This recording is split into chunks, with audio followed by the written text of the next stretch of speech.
Boom. We are back here at Fun at One. I'm Allison Lee, your host at craftcast.com. We are going to have fun today with guest Christi Friesen. But before we start, I just want to go over some homework. I want to give a big welcome to all the new people coming on to play with us today and watch. We love seeing you. We love the community. It's just, I can't say enough. So let me just tell you a few things. Thank you for coming. I really appreciate it.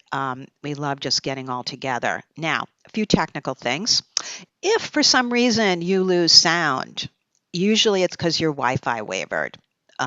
Sometimes logging out and logging back in will fix that. So just know that. We also, when we play the videos, you're not going to see either Christi and I on video, our faces. We just talk, and then you'll be seeing videos, though, of our hands and doing things, and close-up of what we'll be doing. So you will see that once we get going with the actual class, the fun today. So that is that. Let's see, you want to know, and then because you registered, you'll get an email from Craftcast in a bunch of hours, and it'll say what to do to get the recording. There is a handout in the interface here that you could find by looking for the little red Acrobat icon, but not to worry. It does have all the links, but not to worry. It'll also be in when you in the Craftcast library. What happens is you go to Craftcast, you can purchase the video for free. There's lots of free videos. You don't have to give any payment instructions or anything. And then when you check out, it'll say go to your library where you can view everything. You can download it. You can download the handout. You can do all of that kind of stuff. So, and if you have any questions, it just says, send us an email at support@craftcast.com. Sally's great at figuring everything out if you get stuck. So we'd like to have a no panic area. So that's how that works.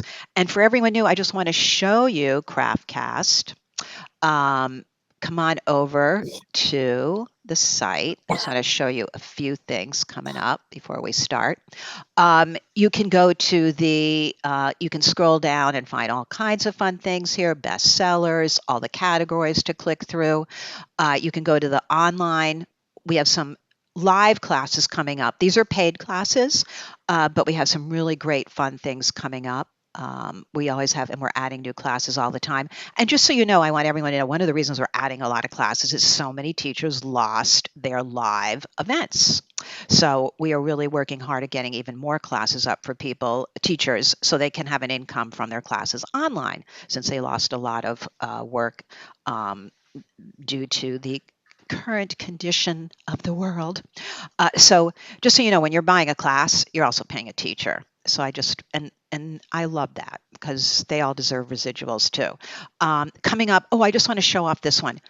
This Saturday, we're making these crepe paper flowers. Kelly Wayman is another awesome teacher, and you will get the template for this. Now, if you have a cutting machine, great. A Cricut. The Cricut Maker can cut crepe paper. The new Silhouette fork can cut crepe paper. But that'll be explained, but you don't need those to do this class. And you'll get the templates. So in other words, she's going to show you how to use this free software to print out the templates, and then how to cut your crepe paper, but then how to put them all together. They're freaking gorgeous. I love them. Look at this cute little one here down here too. And how to color them and the whole thing. Isn't that great? I mean, they're all beautiful. I love this class. Then you can go into here to video tutorials and just look at everything. You don't have to go into a particular category. You can just see everything overall. All the free, Fun at Ones we've already done. Lots of free classes. These are already in full video form. They're not a live event like we're doing now. The live events are fun because you can ask questions of all of your teachers. So that's great. Okay, now, because we have a class from today's fearless leader, Miss Christi Friesen. Yeah, baby. I'm going to show you those pieces I'm going to show it to you right now. Look at that. So this is, she's showing you today another fabulous technique, but you want to take a full class and make one of her necklaces. This is the class here. I mean, come on. I'm a flower freak. I don't care if they're real, paper, polymer, metal, clay. It's just the truth. I think love flowers too. You do? Okay. Yeah, I mean, this is just so gorgeous. I love that. So there's a bit about Craftcast. Oh, I forgot a really good thing. I went too fast. we're still running our sale because of Oh, our what we call artisan residence time now. Our stay-at-home artisan residence. So we kept the sale going, 30% off because everyone's buying more classes and doing more things. Just remember the code Spring 2020, no spaces. You get 30% off of everything. Oh, Mags just said those are easy flowers. Um, right? But they're so pretty. no Oh my God, stress. they're No stress gorgeous. flowers. I just love them. Um, and oh, Sally, thanks for coming on. You're doing. Oh, okay, great. You know what? Can you do the handout? It's in the interface, and just I don't think I gave it to you, and you did it. Somehow we missed a full handout. But if you take that, that'll be great. So yeah, keep the coupon code and check out. Oh, the link for Miss Christie's class is in that Yay. handout too. So all is in there. So check everything out. All right. We did it in Great. 6 minutes. Okay, so now freaking look at this, people. So this, when I asked Chrissy to come on, she's like, I'm going to do, she sent me this picture and I'm like, I don't care what it is. Yes.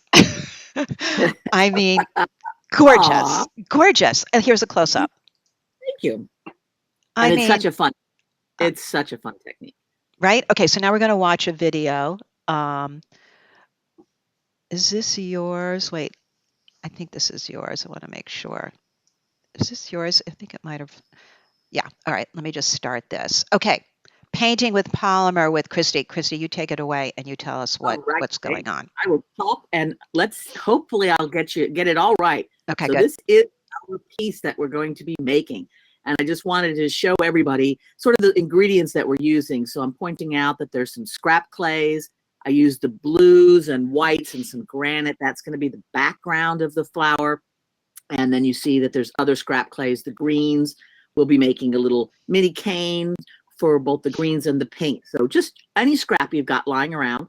And then I've got tools that I use all the time and powders. So I carry some in my own Surface Effects product line, but any kind of chalk powder that you have is going to work great. And this one only takes blues and browns, paintbrush to apply. And then you see off to the side there, those are all my special, wonderful, wonderful polymer clay tools that I've had for a number of years. And they're just awesome. And we'll use all of those in doing this. Now, obviously, I recommend you buy my tools because duh, why not? But if you have anything that you like to use, it's going to be fine. All right, wait a minute. Let me brag about these tools for a second because behind your back, wait, I'm going to pause it. Her link is in that handout for her store. We've had other people come on. Chrissy doesn't even know this. Do polymer clay and talk about these tools. What's the name of it again? Isn't it There's called? the can't live without it, the gotta have it, and the wow, it's awesome. Right. There's Okay. three. So everyone talks about these tools when they come on and shows polymer. Just Oh, saying. So they're great. They are right. so great. That's I what everyone love them. says. So Oh, go to her store, order. She is still delivering. Okay, continue. yes, indeed, this is true. You can get them, no problem. So that's all you need. And obviously, everybody's got scrap clay lying around, and I love scrap clay. And I'll mention about the granite because we're doing with the scrap clay here first for the background. You see that little gray flecked stuff? I use Yeah. Primo. Okay. And granite is my favorite because it's a translucent clay and it can add little specks into your mix, which I love. It looks like the grog in ceramics. You know, Yeah. it's just Yeah. it's just a nice little way of making those little speckles all around. So I'm pointing out, I'm sure, other little colors, including that granite. And for scrap clay, all you're going to do is just start smashing it together. So there's that little granite I'm showing you. And I just love that. And if you don't have any, a lot of people have just used the translucent and they put a little bit of pepper in the clay or some coffee grounds, and you can mix that right in and get that same little flecked appeal. Because apparently we used up all the granite in the country, and I guess they're replenishing. But I've been doing some live stuff, and everybody's been following along, and I use granite constantly. So to make the background, all I'm doing is rolling the colors together, and then but now I'm off screen because I'm putting it through the pasta machine. So your first go through is just a mush. That's just to get all the colors blopped together. And then what I'll do is just like take this and look at it, but rip it and sort of stack it on top of each other, because then that's going to put all those colors kind of in closer proximity. That way, when I run it through the machine again, it's already started to kind of blend itself into a new color combination. And so you see how you get all these little specks, and look at both sides, because one side might be really cool and another side not as. And then I usually look at all this and go, okay, what's the prettiest part? Let me fold and get the prettiest part in my face. So I want a little present of color to myself, throw it back in the pasta machine. And then when it comes back out, you're going to have different blends. And the more you put it in, the more homogenized it will get. So you have to be careful. You don't want to overdo it, because then it's just mud, which is okay. Mud is fine, but you want to keep some striations and things. So as you can see here, this has got some nice blending together. Beautiful. But it's also really good, choices of kind of color. And you see those little flecks in there? Aren't they awesome? Yeah, those are great. So much. So now I'm ripping off edges to sort of make my canvas. And I like a really irregular canvas. This is going to end up being a mini wall piece, but you can also adapt it into a cabochon for jewelry or whatever you want to do. But right now, I'm just going to do sort of the wall piece look. And that's what I want. I just want that background that I can start playing with. And so I'm showing you that other one about the size we're looking at there. And now we're ready. And I'm putting it on a tile. Working on a tile is really good because it keeps things from wandering off. So the next thing I'm pointing out, the little leaves there. Now I'm going to make what I like to refer to as a chaos cane, because I love the concept of caning, but I'm not a big caner. I like these little mini things. So you notice I grabbed my scrap and I kind of stacked them up one on top of the other and threw it through the machine. This is to make layers. So see when I ripped it in half? Yeah. Little layers in there. So back through the machine, and I'm at the widest or second widest setting. I only did it twice, because too much and you won't have any stripes left. So take your blade, and when you stack those two halves together, you see those little stripes. And hopefully I will actually show you. There we go. Those little stripes together. And they're different every time. That's one thing I just love about these little chaos micro canes, is that they're not predictable. It's always different. It's always like a fun little present, because you never know what you're going to get. And you look at all the different sides and then go, okay, this looks leafy to me. Yeah, so that's great. Yeah, it's like an instant leaf. So pinching the edges to make that leafy shape, and boom, you're done. You don't have to even reduce it or anything, because it's already micro. It's already a small, tiny little cane. So you get a few slices out of this and you're done. So I'm taking off that blobby one at the beginning and taking a look. Now I'm going to show you a little trick here.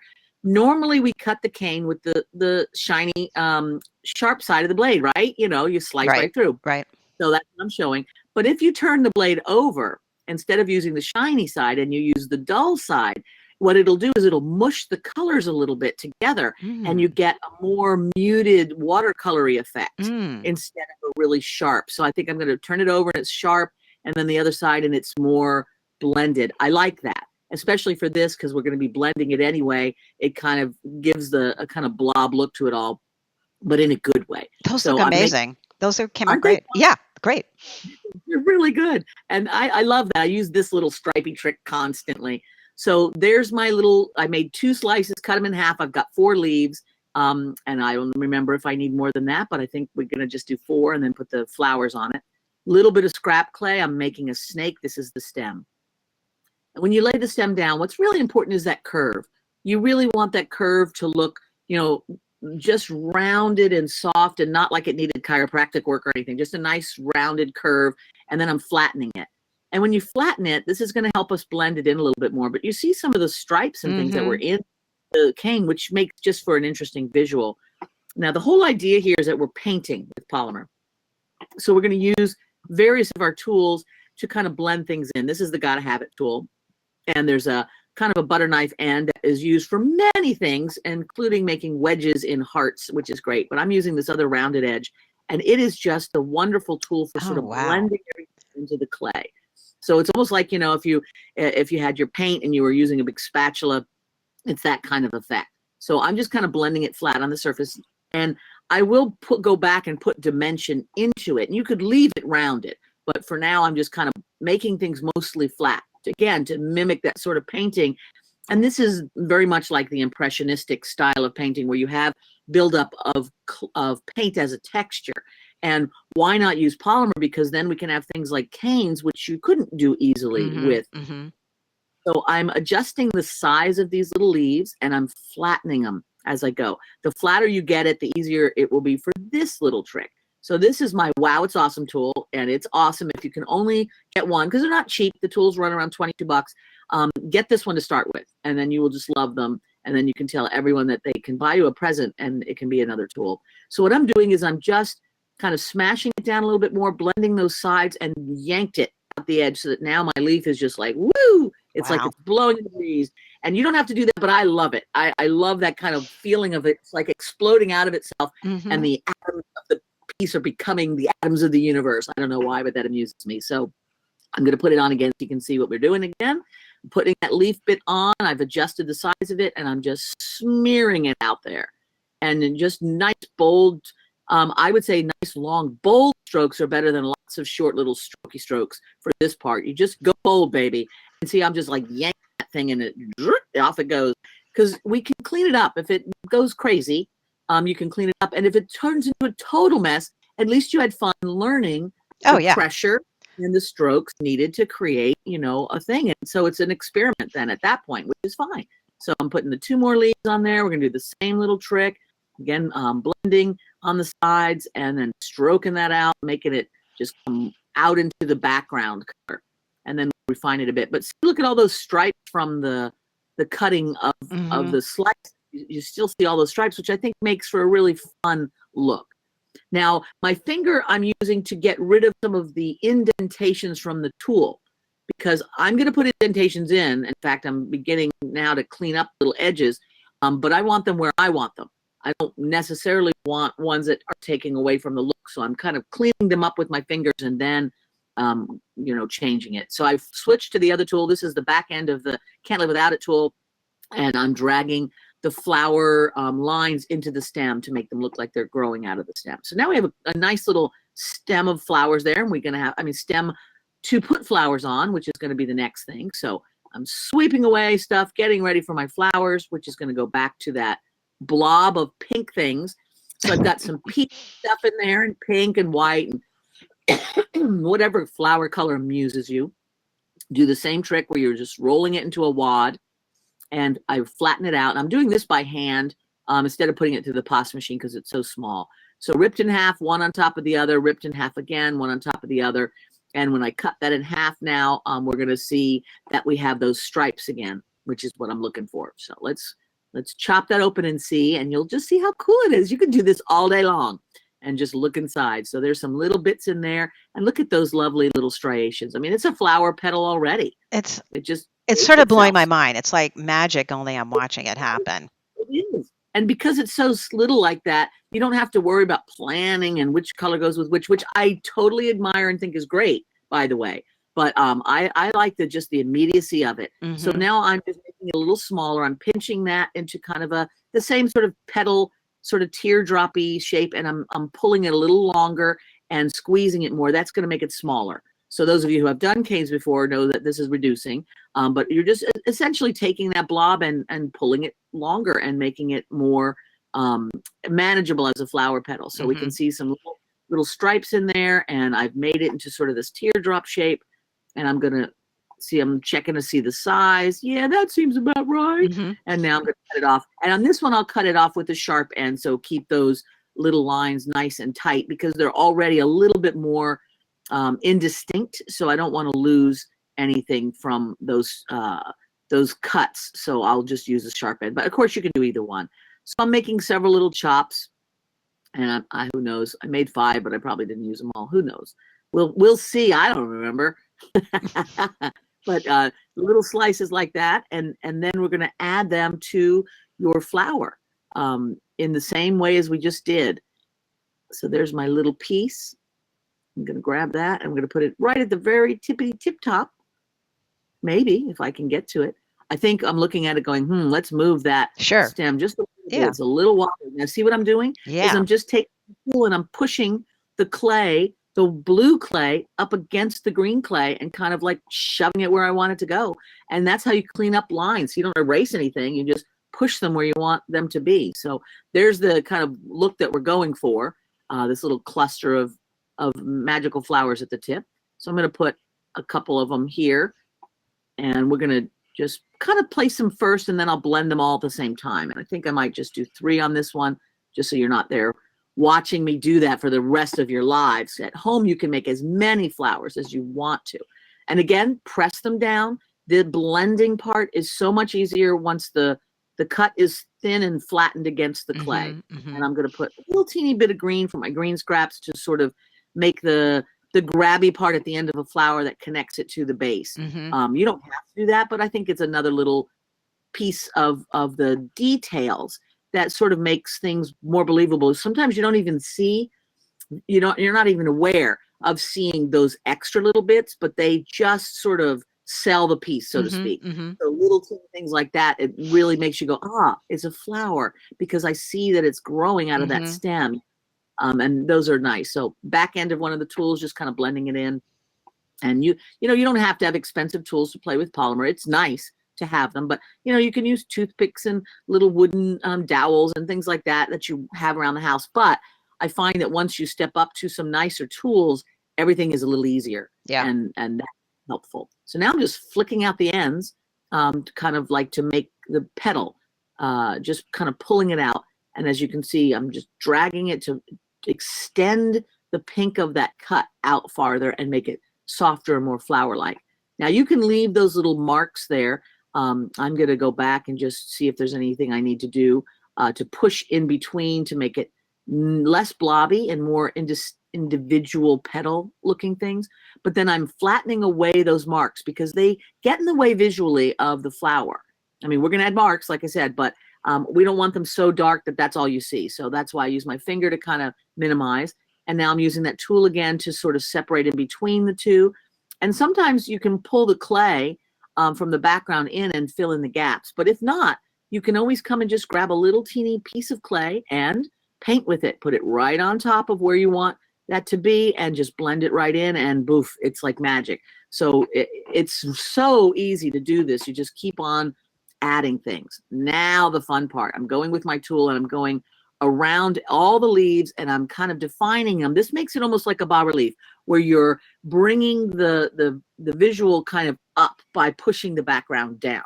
So if you were a carver, you'd carve away the background, but as a polymer person, you get to shove things. So we're just shoving that clay out of the way and letting our flower part pop a little bit. Now I noticed that the stem down there was a little wimpy. So we're going to put on just paint a little bit more greenery on there and make it less wimpy. And now I'm continuing to do those little marks on the side. And you notice that I blended it, but I kind of smashed a lot of the green. Like, well, I don't like that. Let's go back and put some blue on top.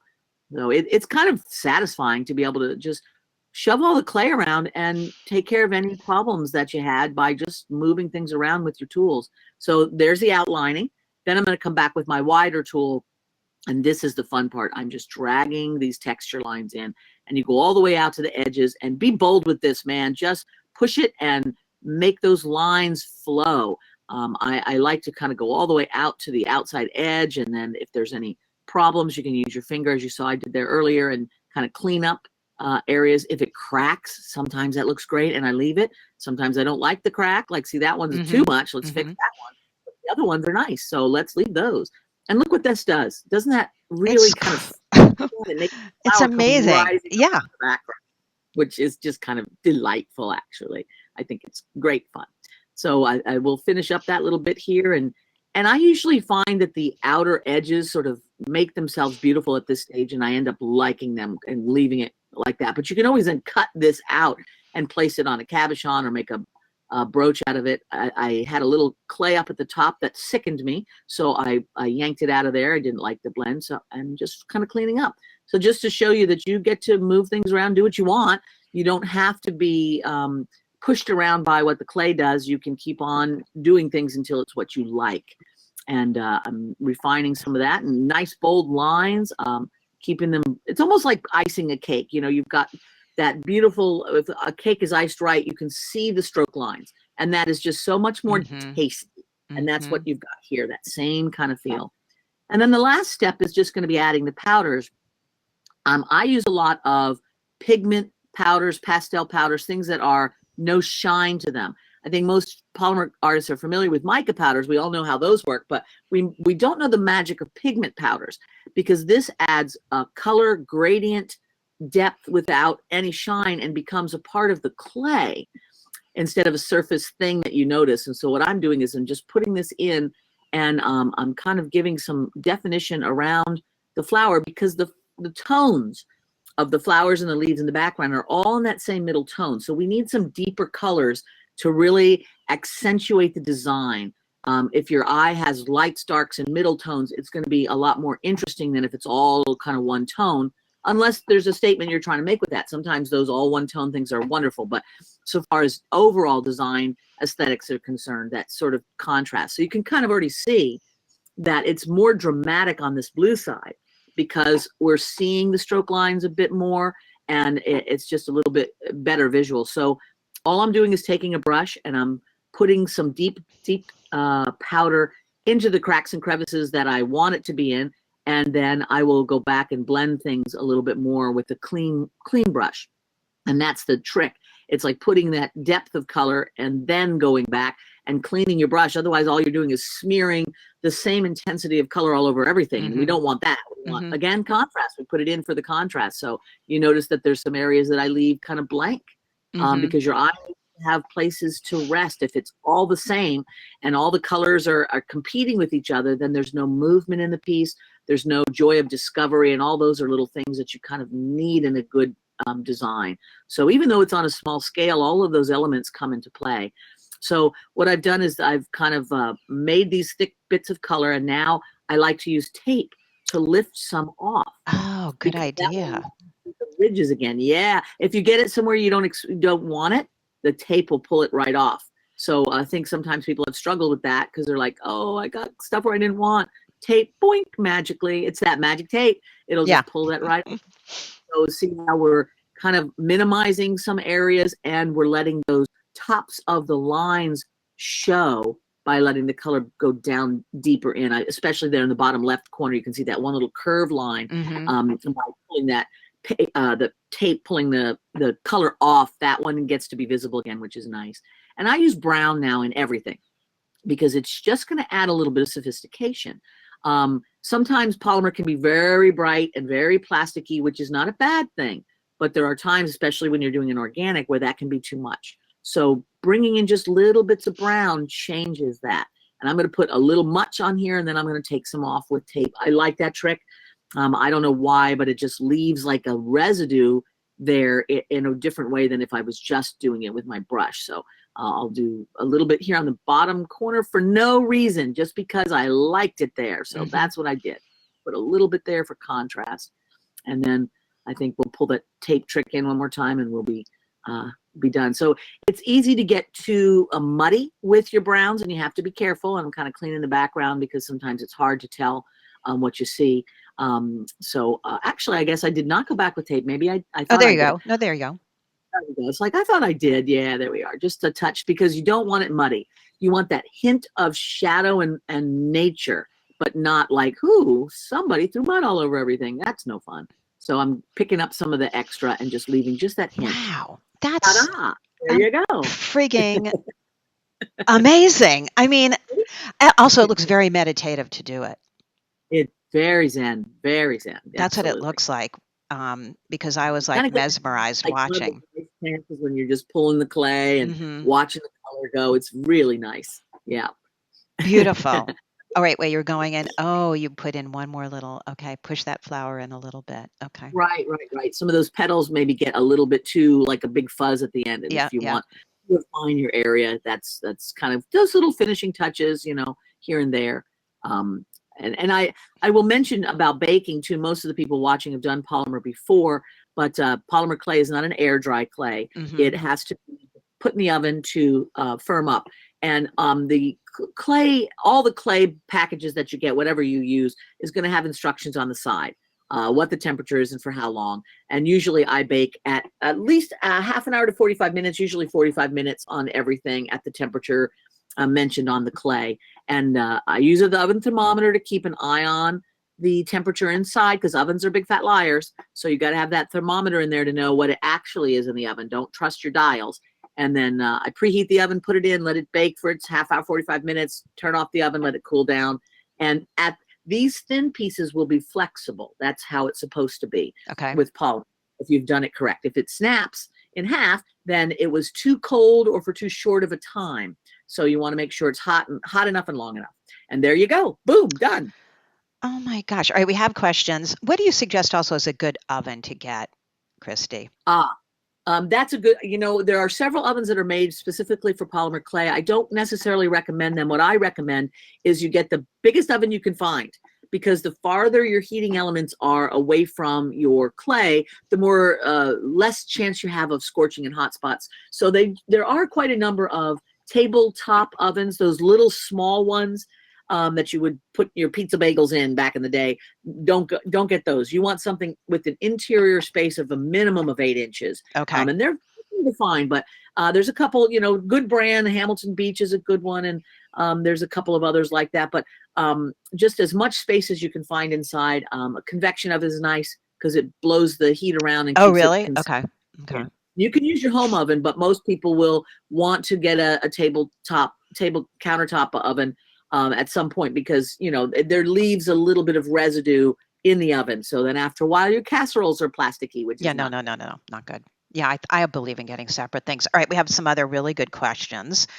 Tracy, could you tell exactly what the pigments are? Like what does that mean, a pigment? A pigment. Well, I carry a couple on my product line, but it's easy to find pigment ones, and I use pan pastels, which I love, and basically what they are just chalk, intense color. It's not really chalk, because chalk is lightened, but the best bet for somebody starting out is just to get a small box of pastels, chalk pastels, not oil. And then you can scratch those pastels to make your own chalk. It's not intense, but it's good, and it gives you a big range of colors. And then when you go, "Ooh, I love this," then you look for things like the Surface Effects that are more concentrated pigment. And pan pastels, I highly recommend. There's 80 bajillion colors. Those are beautiful. But they're a little pricey, but they are absolutely gorgeous. Yeah. And I recommend those. And those are your best of the pigment color type stuff. But it's basically color with no shine. Color with no shine. That's a good way to look at it. Okay. And then Beverly wants to know, oh, good question. Love your questions, everyone. Does the powders bake in? I guess. Okay. They adhere and bake in. Right after clay, and the pan pastels bake the best. They have some sort of binding agent, and they just grab. Most of all the powders, though, just grab and bake right on, no problem. Okay. And let's see, Kathy. Oh, I agree with you, Kathy. It is like putting patinas on metal clay. Andrea, do you bake this on? Oh, good one. Do you bake this on the tile you worked on? Yes, great question. Absolutely. The only time I would say differently is, like, let's say you wanted to turn this into a decorative little, like a dish. You could get a bowl form. I recommend those Fat Daddy-O hemisphere cake bowls. And you could take this whole piece off the tile, lay it down in the bowl so it curves. And then when it comes out, you've got like a curved dish as a decorative piece. Okay. Or you can put it on the outside and round it up so that it becomes like a domed cabochon or something. But otherwise, I would bake it straight on that tile, and then you just get your blade underneath it and sort of pop it right off when it comes out of the oven. Okay. Katie, you had that question too. All right. Lisa, never thought of that. I've seen commercials. She wants to know, can you use an air fryer? Those are those things like that they have on TV for infomercials, right? I don't think so, because you have to have a very controlled temperature for a consistent amount of time. And I can't remember if the air fryers allow you to pay, because most of the time the temperature is at 275 and frying is usually hotter. Okay. So my guess is that the air fryers, because I've noticed now a lot of the ovens, the countertop ovens, come with an air fryer. And I have no idea how that works. So I would kind of avoid those and just stick to just the, just a conventional oven without the fryer aspect. Okay. And yes, Annette, if you sign up for today's webinar, you will get an email with a link to watch the recording again, which is always good to do when you try this. At least that's how I work. That's stop it and then do that part and start again, stop it, do that part. Yeah. Exactly. Valerie, how can you keep the powder from coming off? I think you just said it does bake in, right? Is that what you mean, Valerie, after it's baked? But if this piece, and I will answer what I'm imagining Valerie might be thinking, is that if you were going to wear this piece and, you're going to make a pendant out of it or add it to a jewelry or whatever, powders can rub off with wear. Like I said, the pan pastels seem to have a very good grab, but otherwise you're going to use a glaze or a varnish that is compatible with polymer. And this is where some people go wrong, is they just spray their varnish or whatever, and then like, this is sticky. What? Yeah, you had a chemical reaction and now it's never going to dry. So please don't just use any old varnish or any old spray on there. You've got to use something compatible with polymer. Every one of the clay manufacturers has a glaze. So, and they're interchangeable, but I use Primo for this, which is a Sculpey product. And Sculpey makes a satin glaze, which I water down just a little and I like paint it on and sort of gently rub it off so that I've got a protective coating, but not a big shine. Because you can see this is a very organic feel. If you started to put really shiny on top of that, it would change the look. And some people like that look. I don't like it. I think it's just kind of like amateur-y, fake looking when you've got something too shiny, unless you're mimicking water or glass, and then it can look really nice. You know, so I would say something very gentle like that. It will protect the powders. Okay, that sounds good. And yes, Megan, you can rewatch it later. It does appear some of the videos do get jumpy, depending on internet, even if it's high. I mean, I've just noticed that. So, but when you watch a recording, they all run normal speed. Natalie, let's see. If you want to put a glaze on it, okay, there, you sort of answer that, I think. You said to use the glaze that comes with that type of polymer clay. I really recommend that Sculpey satin. I use that exclusively. It's just great. And there's a lot of people who have opinions about various glazes, which is fine, but I find that one is just a go-to. And I love the idea that, you know, you kind of paint on a stroke and wipe it off, paint it on, wipe it off. That way you're just leaving a very gentle coating, but it's not overwhelmingly gloppy. Yeah, that sounds good. Cheryl, let's see. What do you put on the back to hang it on the wall? Okay, I don't know. Good question. So that is a wonderful question, because I usually do the complete surface of everything first. I don't worry about because afterwards I may decide that becomes part of a larger piece, or I cut it up for something else, you know, whatever. So I just make. Then I'm not interjecting the making process with the what am I going to do with it process, which is a different brain function. So once it's done and baked, and then I go, oh yes, I shall put this on the wall. I usually, you can use glue like a E6000 and put a little hook back there if you want to use glue. But if you want to make it more durable, you can flip it over a little bit of liquid clay, put your little wire hook on. So I just take 20 gauge wire, bend it in half, put a bend of a foot on there so it doesn't yank out, put some more clay on top. So basically the liquid clay on the baked part, the wire on top of that, and then a little blob of clay, and then rebake it for 20 minutes. But E6000 will work well also, especially if it's just going to go in like a shadow box or on the wall. Okay. Okay, so I think, Kathy, that answered your question too. You were talking about framing it and what kind of glue and all of that. Oh yeah, Lisa, there is a class. Go over to Craftcast, cutting polymer clay with a curio. Oh, look up Mags Bonham. She has lots of classes on there. Oh, you will go down a rabbit hole. I'm just warning you. So. Yeah, there's some good stuff. Yeah. There's a whole nother thing. Karen wants to get very thin and very cuttable. Yes. Oh yeah. It's a rabbit hole. I'm just saying, and a great one. Karen wants to know, will Mr. Super Clear work as a sealer on polymer? I've never used that, and I have no idea. Okay. I do not know. Best thing is to bake a piece that you don't care anything about and put some on and see. If it dries and there's no stickiness, then yeah, it's great. But most of the time what happens is there is a weird chemical reaction with many of the glazes, and it never dries. And so then it just stays sticky forever, which is heartbreaking. Something fun, and now it's a magnet for every piece of dust and cat hair in the universe. No. Yeah, not good. So do a test. That's what we've learned. Do little tests. Arbel wants to know, can you use a tabletop turkey roaster to cook? I like it because it does not have an exposed element. I guess as long as you can control the temperature. So I would say turn it on to what because I think a lot of times they'll have a digital thing of what the temperature is, and put your thermometer in. And as long as it can keep that temperature consistently, then absolutely.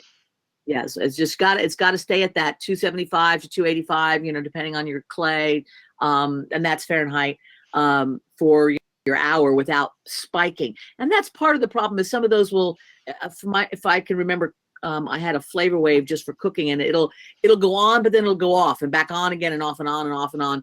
And that's for the cooking, it's good, but generally it's because it's getting too hot and then it's going down, which is what your oven does anyway. But if that is keeping the consistent temperature and not spiking up and down, then yeah, you're good.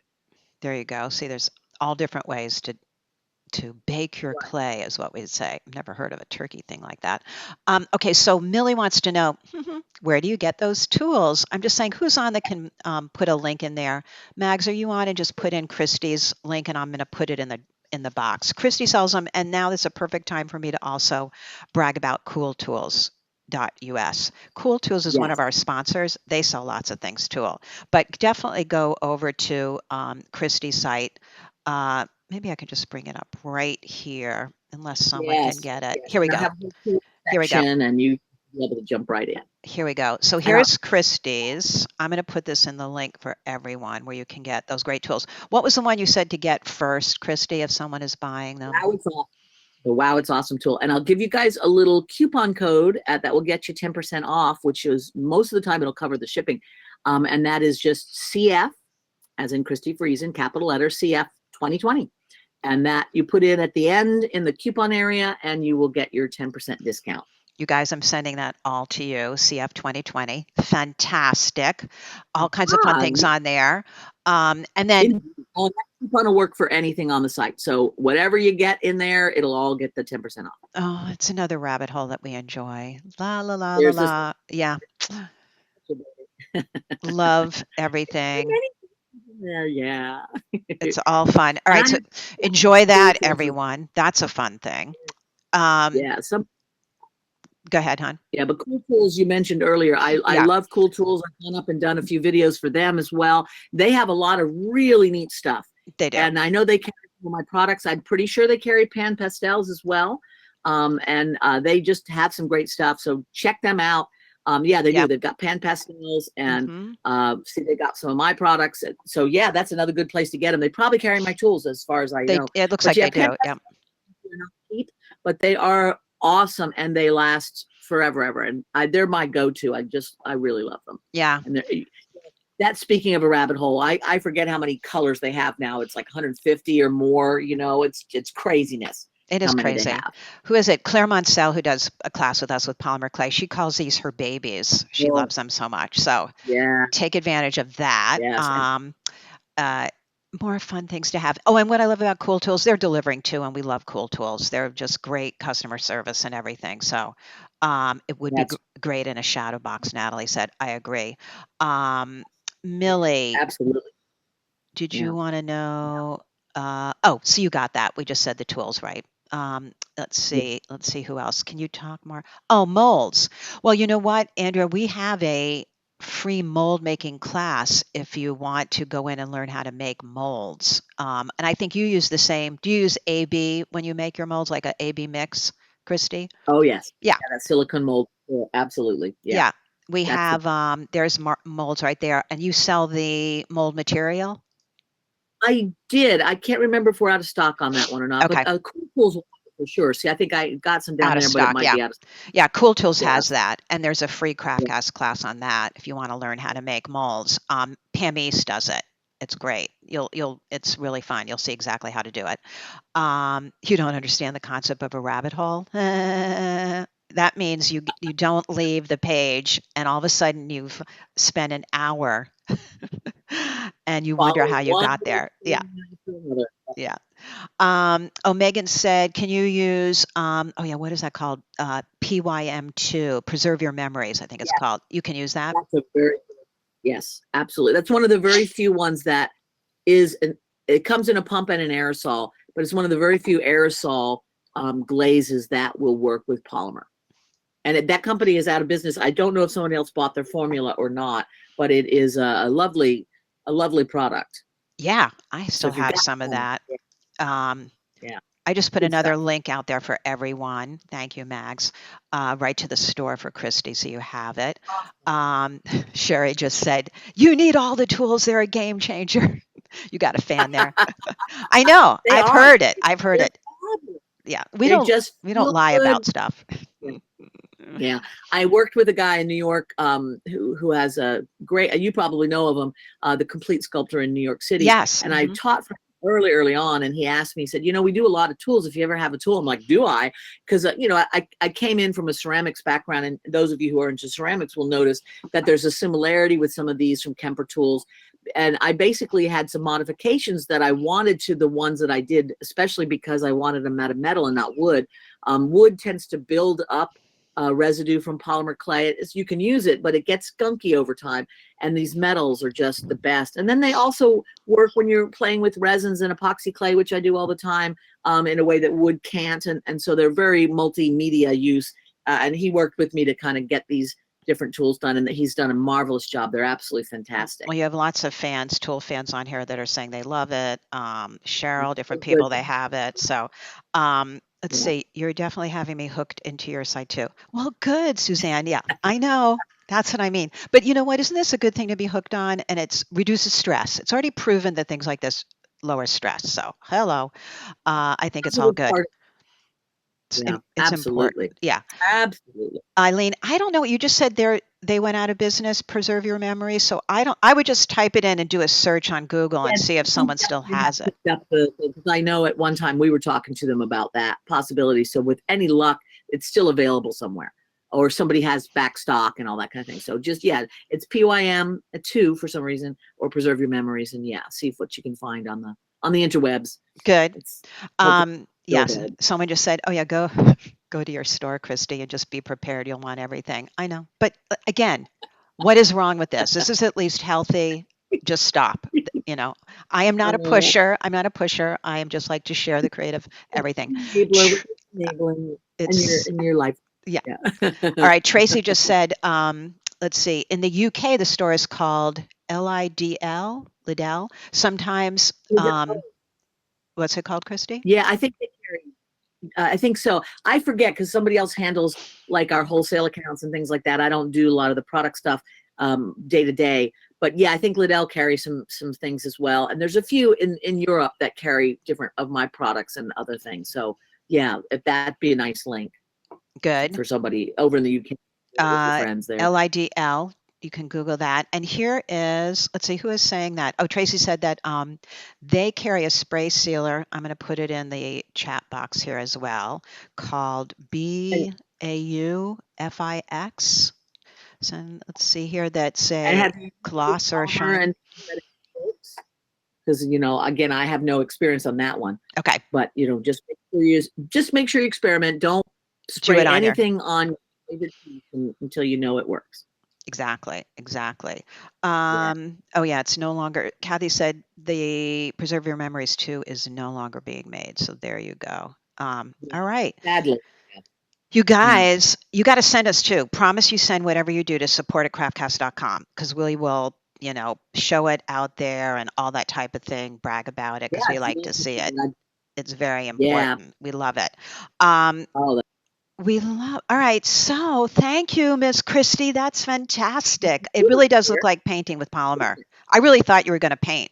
I didn't realize you were paint. I really did. So I'm blown away. So, all right, you can stay on. And if you want to see a little bit of learning, we'll finish up here with a little sewing project. All right. So here's the story. First of all, here's a little sewing project. These are wallets. Now, I'm not showing you how to make the whole thing because there's a video out there on it, but I'm going to show you where you get the supplies and all of that. And here's the thing. I am not a sewer. I'm just saying that in home ec, in high school, we still had home ec. We had to make our choir robes. And I sewed not once, but twice the sleeve into the neck hole. It was not my ability to be able to handle putting things together, is all I'm saying. So think about that. Yeah, think about that twice. I think someone finally came to my rescue and did it because I needed my choir robe. So how cute are these wallets? And I'm going to say the first one is this material. I don't know who that one was by, but I loved it. The one in front is cork material that comes really thin. And then I just took a bunch of flowers that I cut out of another piece of material you'll see, and I just sewed them all down. What did you just call your cane before, Christy? Your chaos cane? Micro chaos. Yeah, it's the same kind of thing, isn't it? Yes.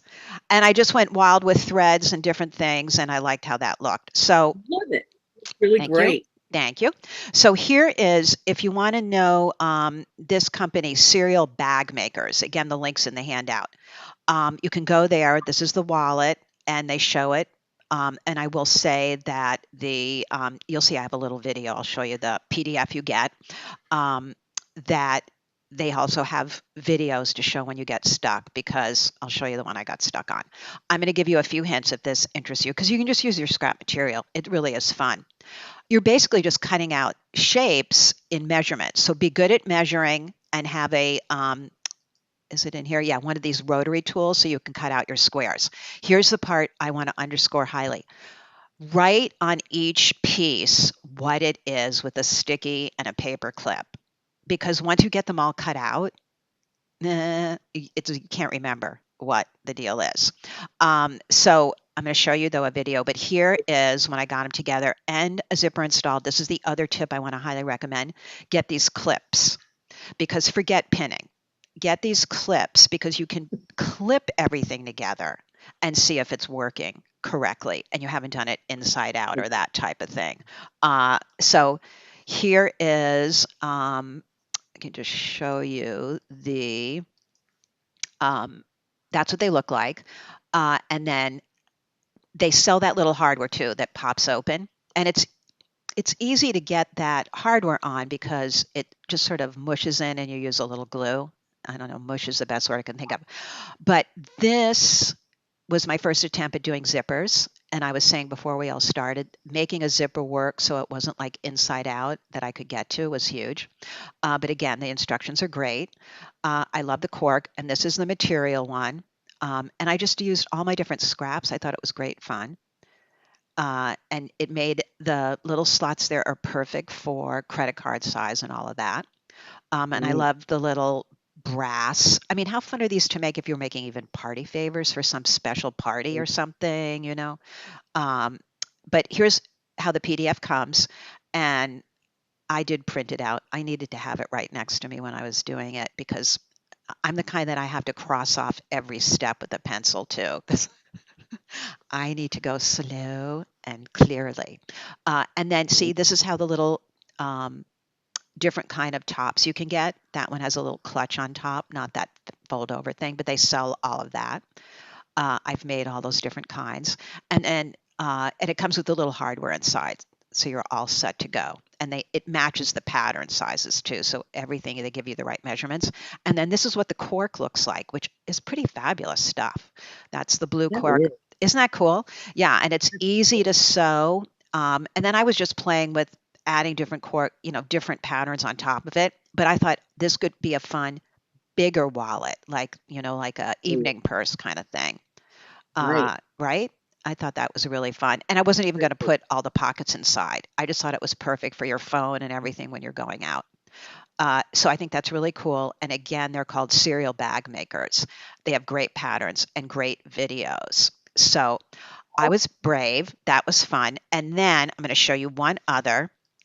And this is by byannie.com. I have made now a bunch of her bags.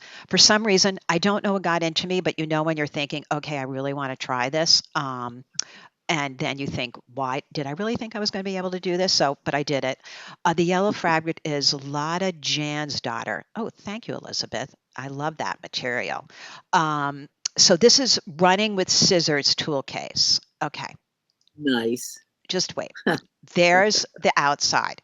This material is all KAFE facet, KAFFE, facet, FASSET.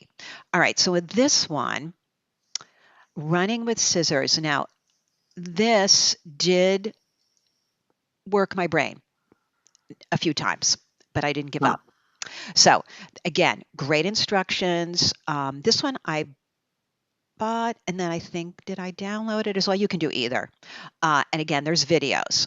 Oh, look how cute this is. Okay, on the outside, we've got the zippers. I found those little felted balls from another place. Okay, we got the zippers, but just wait what you're going to see inside, because I did finally accomplish the zipper setting. All right, so now the big zipper on the outside. And look at that on the inside. I learned how to, right? Kids. I learned how to make That's the pockets, and I think it was designed for knitting needles, but I used it for all kinds of stuff. Um, oh yeah. and That'd be great if you're going to a crafting retreat or something like that. You can exactly, just bring it with you exactly, on a hotel, weekend, and you exactly. got it all there. Yep. Holds everything, and there's the little netting and the whole different things and the outside and the pockets. And I just was pretty darn proud because like that Yeah, outside zipper I'm doing right now, it was off the first time, and I took it apart and did it again. So proud of you. I thank you. So, you really learn a lot, and I do recommend their patterns, and they do have videos to help you along because I certainly needed them because it is tricky. And then you quilt that down, you make the little lines coming down, and the materials are to die for. So come on. Yeah, that's Yeah. gorgeous.